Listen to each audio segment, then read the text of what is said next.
Hey, what's up everybody? I'm honestly really excited to be making this video for all of you right now because the LSAT Unplugged Facebook group has been blowing up. I started that group maybe a year or so ago now, and it's already hit over 6,000 members.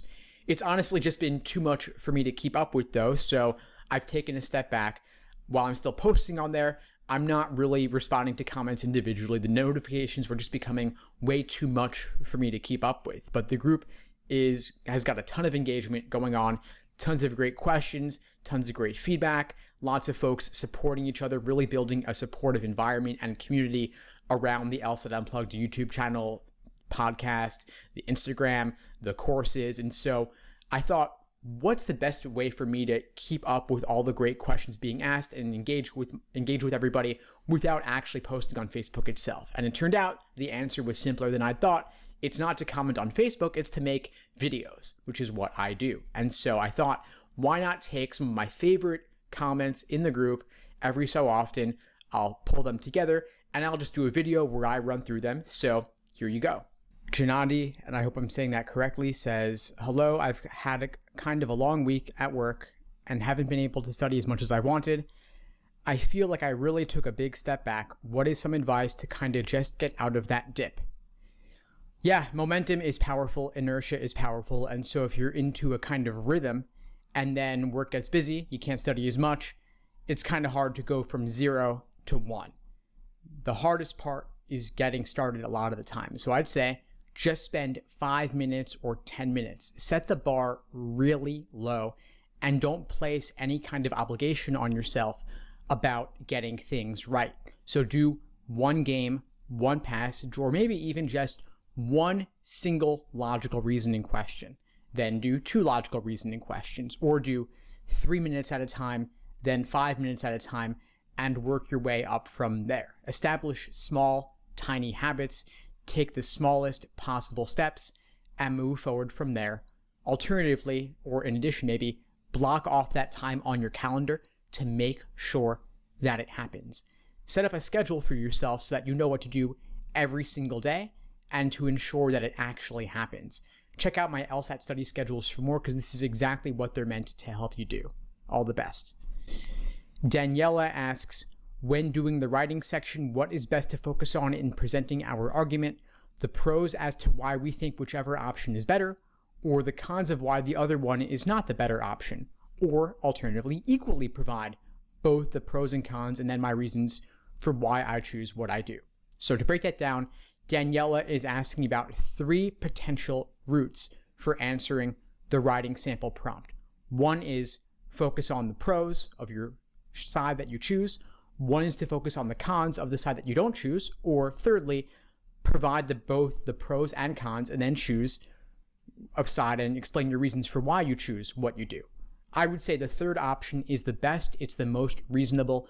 Your goal here is not to be biased in presenting your argument, it's to present your argument reasonably. And so that means, of course, state the pros of your chosen side, acknowledge the weaknesses of your chosen side, along with the cons of the alternative. So the pros of your side, the cons of the other, then balance it out with the pros of the other side and the cons of your side. So balancing, giving equal time to both options, but then arguing that for whatever reason, the principles that you choose to value over other principles dictate that you choose one side over the other. So be reasonable, present both sides equally, but then clearly state your case and be direct in picking one side over the other.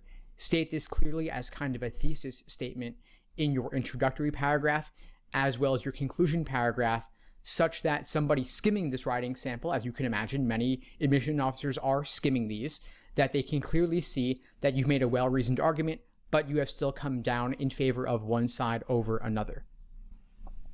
Nicholas says, I completed my writing section on August 30th, and my LSAC account says that my writing section is results pending, and I still keep getting the email from LSAC saying to complete it. Does it normally take that long to process, or should I be worried? Well, this year, this time where we speak right now, speaking now in mid-September, there is a processing delay in approving those writing samples, so I wouldn't worry about the results being pending. or that you're still getting emails from LSAC telling you, hey, complete this thing that you've actually already completed. Those emails, I suspect, are largely automated, and I wouldn't worry too much about it. If you've done it and there's just a delay on their end to process it, I wouldn't worry. You've done the work on your end. Disregard those emails and hope that LSAC processes things soon. The fact that you completed it all the way back on August 30th, which is probably on the earlier side relative to others, you should be fine. I wouldn't expect there to be any delays in getting your score back. Don't be worried. Carla says, have any of you paid for the LSAT Prep Plus? What's your review about it? Is it worth the $100? I'm registered for a retake in November. So Carla is referring to LSAC's Law Hub, aka official LSAT Prep Plus, where they give you over 60 exams in the digital LSAT format, which is the same as the LSAT Flex format.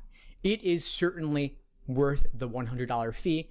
It's $100 for an entire year of access to the majority of exams in the exact same format you'll be doing it on LSAT test day.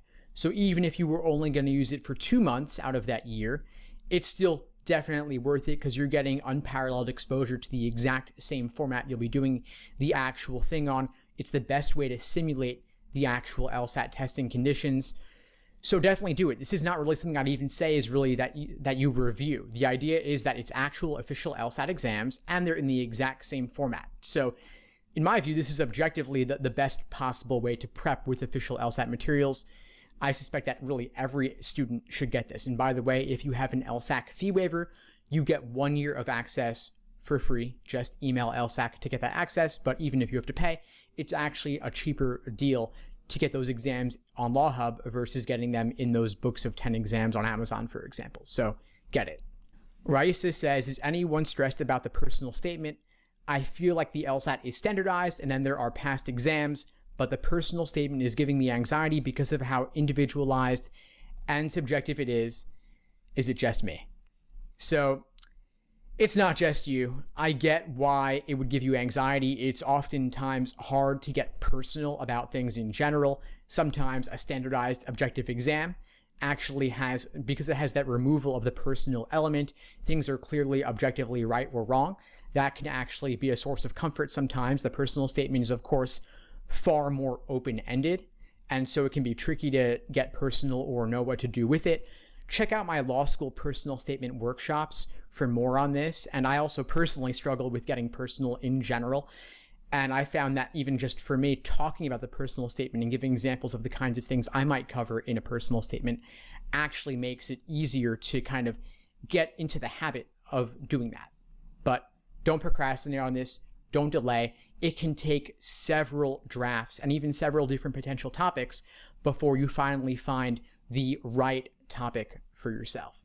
So I get where you're coming from, but exposure therapy is the best medicine, as I often say. So write a draft, even if it's a bad one, just write it out fast, bad, and wrong. Even after you finish watching this video or listening to this podcast, take 5-10 minutes and just free write, stream of consciousness, whatever comes out. You can throw it away, but you have to do the bad writing first in order to get to the good writing. So never too early to get started on that. Natalia says, hi everyone, I'm a South Asian applicant and did my undergrad from a US university. I was wondering if I qualify as a URM, meaning underrepresented minority, and international, both since I'm applying to law school while I'm on a visa, so not a citizen yet. Thanks for help in advance. So 2 questions here. Does she qualify as a URM, underrepresented minority, and does she qualify as international? So in the US, and I believe Canada as well, underrepresented minority means Black, Hispanic, and or Indigenous, meaning Native American in the US context or First Peoples in the Canadian context. So South Asian does not fall within that category. South Asians would certainly be considered diverse, but they're not considered underrepresented minorities. So there would not be any sort of affirmative action boost in the typical context. Does she qualify as international? I'm curious about what she means by international. I'm wondering, does that mean, like, is she currently living abroad? Is she a citizen? As she says, she's not a citizen, so that question is answered. But is she living in the US? Was she raised in the U.S. It's not clear. Did she spend the majority of her life in the U.S.? It's not really clear. So I'm curious to learn more, Natalia, about what your goals are. Are you looking for financial aid? Are you looking for a geographic diversity boost of some kinds? I would need to know more information about that. You could certainly write a diversity statement, but I don't know if you would be eligible for things like financial aid from the government, for government loans, for example. I suspect that in most cases you wouldn't be. But I would say do more research, and of course, feel free to follow up with clarification on your question. Lisa says, hi all, I registered for the October 3rd Flex, but haven't gotten any email from LSAC regarding how to choose my test time or download the software. Should I reach out to them? You don't need to reach out to them. They have not yet reached out to students regarding scheduling times or downloading the software. Of course, you probably already know at this point that the software is ProctorU, but don't take any actions on registering on there yet. LSAC will reach out to you, and I wish they would give students more clarity as to when they will reach out, but it's not a month in advance. It's not even necessarily 3 weeks in advance, but rest assured you will hear from them regarding scheduling a particular time. And of course, in the LSAT Unplugged Facebook group, many students will be posting similar questions as well as updating when they do get the emails regarding scheduling a time. So you will be kept in the loop on that. Alan is asking a pretty similar question, saying that, in short, he hasn't received an email from LSAC regarding scheduling his test date. This is normal. You don't need to give them a call ASAP. You can try calling them, and they'll probably just tell you, don't call us, we'll call you. And if you do try to call them as early in the morning as possible, because it does take a while to get connected with an actual candidate services representative. I would say their phone lines open at 8:30 a.m. Eastern, and there are long wait times if you call much later after that. So call them as soon as you possibly can. Gabriella says, has anyone received their score for August yet? I paid for the preview, but I have yet to receive my score. Should I complain and get my money back? Well, no, I don't think you need to complain on this, and you probably wouldn't get your money back even if you did. Score preview does not mean early score release. Score preview means you get to preview or see your score simply before deciding whether to cancel. This is specifically for first-time test takers beginning with the August LSAT Flex. So speaking now on September 12th, nobody has received their scores for the August LSAT Flex yet. Scores are coming out on September 18th, one day less than 1 week away from now. So Friday, September 18th, I'm speaking now on Saturday, September 12th. So you will hear from them soon, but not yet. There's no reason to complain. You're not going to get your money back. But that morning of Friday, September 18th, you can expect to receive an email from LSAC. And if you don't, simply log into your lsac.org account. Your score should be waiting for you there. You may have to try multiple times since, of course, many people will be logging in at that exact same time to get their score. But score preview just means you get to see your score before deciding whether to cancel if you are a first-time test taker and if you paid for that privilege.